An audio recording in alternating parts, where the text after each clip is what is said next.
ان الذین ینادونک من وراء الحجرات اکثرهم لا یعقلون ولو انہم صبروا حتی تخرج الیہم لکان خیرا لہم واللہ غفور رحیم۔ اللہ اللہ اللہ۔ بنو تمیم ایک قبیلہ تھا، کاشتکار تھے، ریوڑ پالتے تھے، جانور پالتے تھے، بھیڑ بکریوں کے ریوڑ، اونٹوں کے ریوڑ، کاشتکاری۔ اب جو یہ کاشتکاری ہے اس کا حصہ ہے جانور پالنا۔ ہر کاشتکار کے پاس بہت ہوں تھوڑے ہوں جانور بھی ہوتے ہیں، اور یہ کاشتکاری جو ہے یہ 24 گھنٹے کا کام ہے۔ کاشتکار کبھی فارغ نہیں ہوتا، بعض اوقات فصلوں کو راتوں کو بھی پہرا دینا پڑتا ہے کہ کوئی جانور خراب نہ کریں، دن تو دن۔ تو اس کی مصروفیات ہوتی ہیں، مویشیوں کی، کاروبار کی، زمین کو درست کرنا ہے، بونا ہے، فصل کو پانی لگانا ہے، حفاظت کرنی ہے۔ تو وہ مدینہ منورہ حاضر ہوئے کچھ لوگ بنو تمیم کے کاشتکار، کچھ مسائل سیکھنا چاہتے تھے، بارگاہ رسالت سے پوچھنا چاہتے تھے، کچھ ان کے سوال تھے، دین سیکھنا تھا۔ حضور حجرہ مبارک میں جلوہ افروز تھے، یاد رہے حجرہ مبارک محل نہیں تھے، 7-8 ہاتھ چوڑائی اور 8-10 ہاتھ لمبائی کا ایک چھوٹا سا گھر ہوتا تھا، جس میں کھڑے ہو کر آپ ہاتھ سیدھا نہیں کر سکتے تھے، سر سے اوپر جاتا تو چھت سے لگ جاتا۔ کچی دیواریں تھیں اور کھجور کی تنوں اور شاخوں کی چھت تھی، اور کھجور کے پتوں کی چھت ہوتی تھی۔ دروازے پر کیواڑ نہیں ہوتے تھے، ایک پردہ سا کمبل کی طرح کا لٹکا رہتا تھا۔ دیوار کے باہر ایک طرف مسجد نبوی تھی، دوسری طرف کھلی جگہ تھی۔ اب وہ حاضر ہوئے تو انہیں بڑی جلدی تھی کہ ہمیں حضور کی زیارت ہو، اپنے مسائل پوچھیں اور واپس جائیں۔ ریوڑ باڑوں میں بند کھڑے ہیں، انہیں باہر نکالنا ہے، مویشی کھڑے ہیں، ان کا پتہ کرنا ہے، فصل کو دیکھنا ہے، فرصت نہیں، فوراً واپس جانا ہے۔ تو انہوں نے تھوڑی سی جسارت کر لی، حجرہ اطہر کی دیوار کے باہر کھڑے ہو کر انہوں نے آواز دی، یا محمد، یا نبی اللہ، یا رسول اللہ۔ کوئی اس وقت سپیکر وغیرہ تو تھے نہیں، ظاہر ہے جتنی انسانی آواز ہے وہی دی ہوگی۔ اللہ کریم کو سخت ناپسند آئی۔ یہ کیا بات ہے؟ فرمایا آئے دین سیکھنے تھے، مخلص مسلمان تھے۔ فرمایا ان الذین ینادونک من وراء الحجرات اکثرهم لا، یہ فرمایا یہ جو آپ کو حجرات مبارک سے باہر آوازیں دے رہے ہیں، یا رسول اللہ، یا نبی اللہ، یا محمد، یہ جاہل ہیں، بے وقوف ہیں، ان میں تمیز ہی نہیں ہے۔ ہمارے ہاں یہ رواج ہو گیا ہے، یہاں لاؤڈ سپیکر لگا کر فل والیوم کو یہاں سے کہا جاتا ہے یا رسول اللہ۔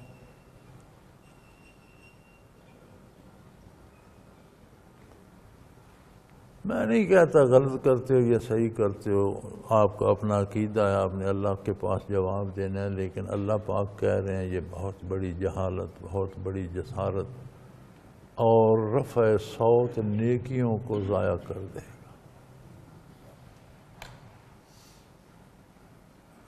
یہاں کیا ہوتا ہے؟ جشن ولادت ہے، جلوس نکال لیا، ڈھول بج رہے ہیں، مختلف طرح کے جھنڈے، مختلف طرح کے لباس، شور و شغب۔ یہ کیا ہے؟ میلاد کی خوشی ہے۔ خدا کے بندو، میلاد کی خوشی ہے تو اچھے کپڑے پہنو، مسجد میں جاؤ، تلاوت کرو، قرآن ختم کرو، درود شریف کی تسبیحات پڑھو، اتباع رسالت کا عہد کرو، اپنے گناہوں کی معافی مانگو، آئندہ کے لیے نیکی کی توفیق مانگو۔ یہ پٹاخے چلانا، پھل جھڑیاں چھوڑنا، شور کرنا، سپیکر لگا کر، اور برائے نام جو علماء بنے جن کا پیشہ دین ہے، دو طرح کے علماء ہیں، رزق مزدوری کر کے کھاتے ہیں، دین ان کا ایمان ہے اور اس کی ترویج کرتے ہیں، وہ اللہ کے مقبول بندے ہیں۔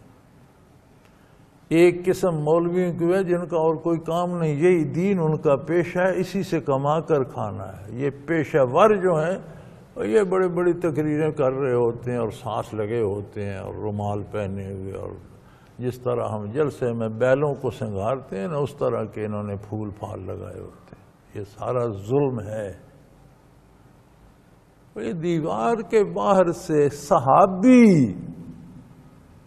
مخلص مسلمان جانثار دیوار کے باہر سے کہتا ہے یا محمد، اللہ فرماتا ہے جاہل آدمی خاموش ہو جا، خبردار۔ پھر فرمایا وَلَوْ أَنَّهُمْ صَبَرُوا، طریقہ کیا ہے؟ فرمایا در اقدس پہ بیٹھ جاتے صبر کر کے، خاموش بادب۔ جب حضور اپنی مرضی سے باہر تشریف لاتے تو یہ عرض کرتے، پھر بھی ایک ادب بتایا کہ اگر حضور باہر تشریف لاتے اور کسی اور طرف متوجہ ہوتے تو انہیں اجازت نہیں ہے کہ یہ کہتے ہماری بات سنیں، نہ۔ وَلَوْ أَنَّهُمْ صَبَرُوا حَتَّى تَخْرُجَ إِلَيْهِمْ، حتیٰ کہ آپ اے میرے حبیب آپ ان کی طرف باہر نکل کر ان سے آپ پوچھتے کہ ہاں بھائی کیا بات ہے، تب عرض کرتے۔ اگر حضور باہر بھی تشریف لے آتے، ان کے سامنے بھی ہوتے، متوجہ کسی دوسری طرف ہوتے تو انہیں جرأت نہیں ہونی چاہیے تھی کہ یہ ہماری عرض ہے، نہیں، بالکل نہیں۔ جب حضور اس طرف ان کی طرف توجہ فرماتے تو پھر اپنی بات عرض کرتے۔ یہ ہے آداب بارگاہ رسالت بنائے۔ ہمارے ہاں دو طرح کا عقیدہ پایا جاتا ہے۔ ایک عقیدہ تو یہ ہے کہ ہم یہاں سے یا رسول اللہ کہتے ہیں تو حضور وہاں سن لیتے ہیں،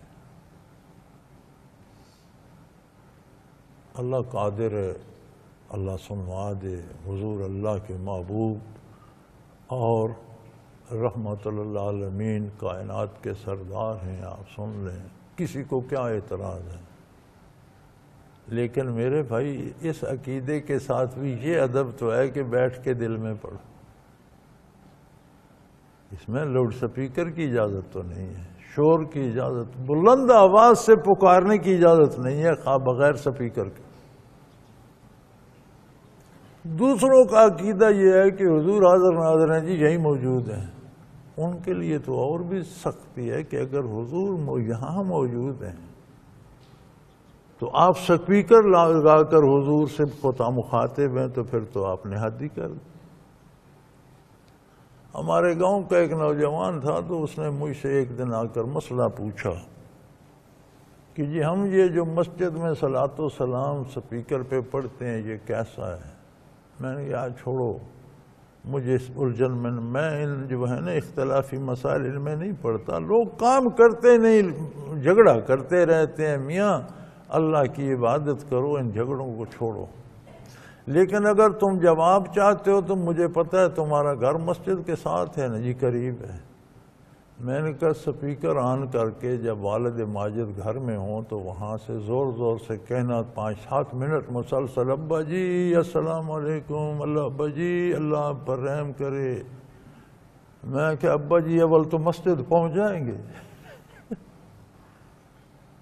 تمہارے کہنے تک اول تو مسجد جوتا لے کر پہنچ جائیں گے، تمہاری حجامت کریں گے، اور اگر نہ پہنچے تم گھر گئے تو تمہیں بڑا انعام دیں گے۔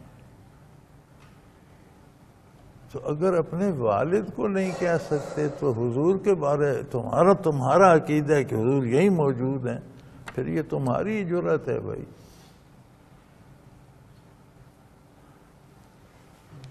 دین گھڑبندیاں نہیں ہے، پارٹیاں نہیں ہے، یہ سیاسی پارٹیوں کی طرح نہیں ہے کہ میں پیپل پارٹی کا ہوں، میں نون والوں کو نہیں مانتا، میں مسلم لیگ نون کا ہوں، میں پی ٹی آئی کو نہیں مانتا، میں پی ٹی آئی کا ہوں، میں جماعت اسلامی کو نہیں مانتا۔ دین ایسا نہیں ہے، دین عقیدہ اور نظریہ ہے، اور عقیدے اور نظریے کا حق پر ہونا شرط ہے۔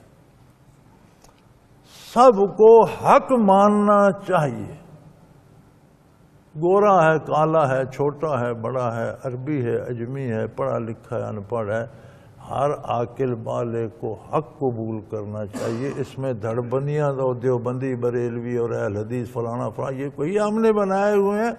روزگار کمانے والوں نے زیادہ بنائے ہوئے ہیں, چندے جمع کرنے والوں نے بنائے ہوئے ہیں. مسلمان سب مسلمان ہیں. اسلام میں فرقہ سرے سے ہے ہی نہیں. فرقے اسلام سے نکل کر بنتے ہیں. اسلام میں مسلمان سارے مسلمان. فروعی اور جزوی اختلاف ہوتے ہیں, وہ اسلام کا حسن ہے. ایک حکم ہے اللہ کا, اللہ کے رسول کا, اس کے 2-3 پہلو ہیں, اس پہ سب کا اتفاق ہے. اب اس کی آگے جو شرع ہے, کوئی ایک طریقے پہ عمل کر لیتا ہے, کوئی دوسرے پہ, کوئی تیسرے پہ, تو اس کے ہر پہلو پہ عمل ہو جاتا ہے. جیسے اب آمین کہنا ضروری ہے, سب مانتے ہیں. دیوبندی بریلوی اہل حدیث سارے مانتے ہیں. اچھا, کچھ بلند آواز سے کہتے ہیں, کچھ خاموشی سے کہتے ہیں. تو یہ 2 پہلو ہیں نا, 2 انداز ہیں. آمین کہنے پہ تو سب متفق ہے نا, یہ اصول ہے. اب اس کی شرع اور فرع یہ ہے, فروعات یہ ہیں کہ اونچی آواز میں کہی جائے یا دل میں, دونوں طرح ثابت ہے. دونوں طرح کہتے ہیں تو اس کے دونوں پہلوؤں پہ عمل ہو گیا.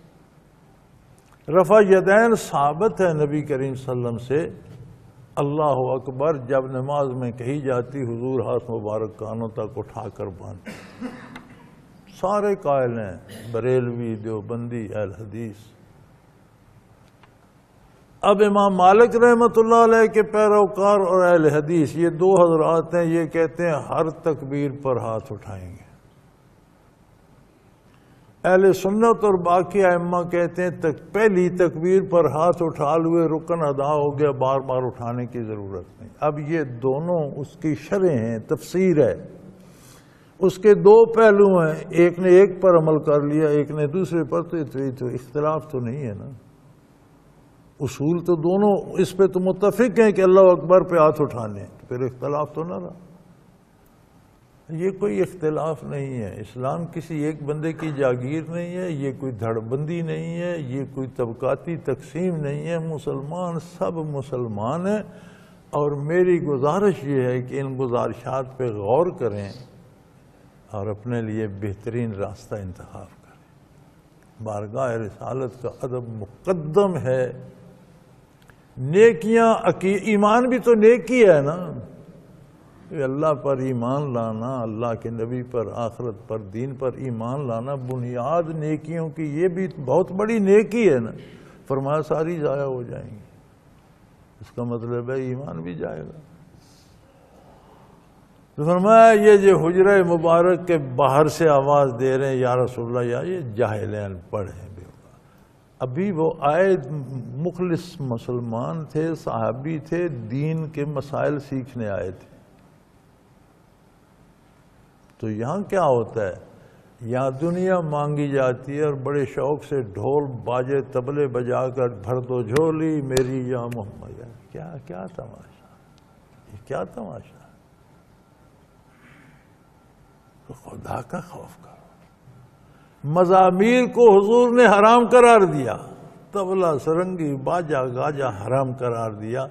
ایک دفعہ کہیں سے حضور گزر رہے تھے تو کسی ساز کی آواز آ رہی تھی. اب وہ ساز نہیں لکھا گیا, بانسری تھی یا کوئی تھا, کسی ساز کی آواز آ. حضور اکرم صلی اللہ علیہ وسلم کان مبارک, دونوں کانوں مبارک میں انگلیاں دے کر کھڑے ہو گئے, اور جو خادم ساتھ تھا اسے کہا جب یہ آواز ختم ہو جائے مجھے بتانا.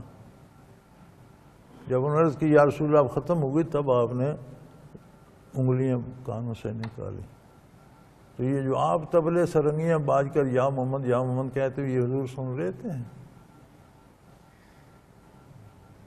یہ وہ سن رہا ہے جس نے آداب رسالت کا حکم دیا ہے اور بتایا ہے کہ مارے جاؤ گے, کچھ نہیں بچے گا تمہارے پلے.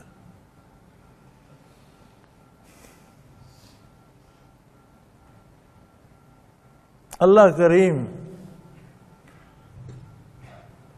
عالم انسانیت پر رحم فرمائے, سب کو ہدایت دے. خاص کر جو لوگ اسلام کا دعویٰ رکھتے ہیں, درد دل سے دعا ہے کہ اللہ سب کو ہدایت پہ جمع فرما دے. ہم کسی پہ تان نہیں کرتے, کسی کو بھلا برا ہم نہیں کہتے, مخلوق ہے اس کا حساب اللہ نے لینا ہے، لیکن جو ضابطے جو قانون اللہ نے بتائے ہیں، جو آداب بارگاہ رسالت کے ہیں، ان کو ماننا، ان پر عمل کرنا اور مسلمانوں تک ان کا پہنچانا، یہ ہماری ذمہ داری ہے۔ ہم اس بارگاہ کے نوکر ہیں، یہ بات پہنچانا ہماری ذمہ داری ہے۔ ہم کسی کو نیچا دکھانے کے لیے، کسی کو کافر ڈکلیئر کرنے کے لیے بات نہیں کرتے، ہم حق بتانے کے لیے بات کرتے ہیں اور دعا کرتے ہیں کہ اللہ سب کو حق قبول کرنے کی توفیق عطا فرمائے۔ تو فرمایا لو انہم صبروا حتی تخرج الیہم لکان خیر لہم، بہت بڑی بات تھی، ان کے لیے سب سے بہتر یہ تھا صبر کر کے بیٹھ رہے، حضور اپنی مرضی سے باہر تشریف لاتے اور خود ان کی طرف متوجہ ہوتے، پوچھتے بھئی کیا، پھر یہ عرض کرتے، یہ بہت بہتر ہوتا ہے ان کے لیے۔ واللہ غفور الرحیم، بہرحال یہ آج والوں کو تو میں معاف کر رہا ہوں، میں بخشنے والا، رحم کرنے والا ہوں، لیکن آئندہ یہ حرکت نہ دہرائی جائے۔